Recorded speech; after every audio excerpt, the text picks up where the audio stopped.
My name's John McGrath, and I'm the head baker at Colombe in Fishtown.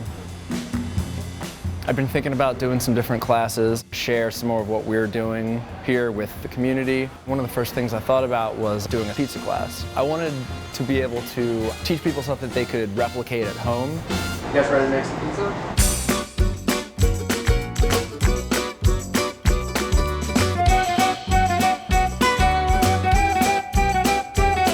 I want people who take a class to be able to do the whole thing from mixing the dough to cooking the pizza. They come in and mix the flour, the water, the salt, the yeast, and the pre-ferment. We mix the dough, and then we put that to the side for a little bit, and then we shape dough that the bakery staff has mixed in the morning.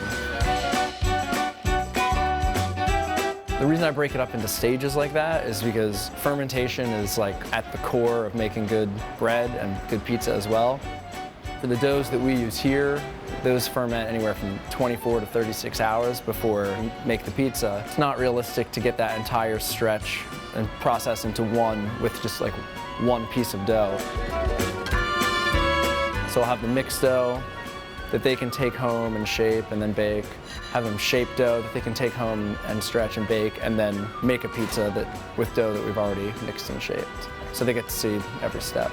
And then we top the doughs. We've got a few different pizza options that the guests can choose from.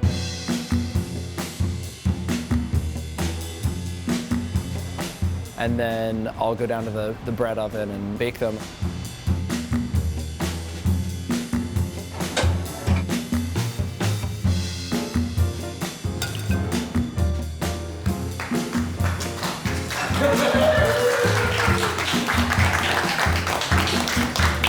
And then we'll sit down together, eat the pizza, chat a little bit.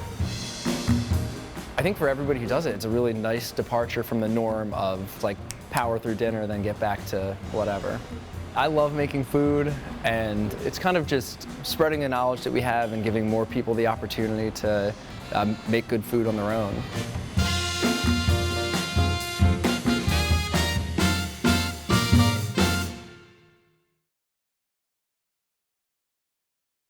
I'm Shirley. And I'm Regina Mitchell. For more videos like this, subscribe to WHYY.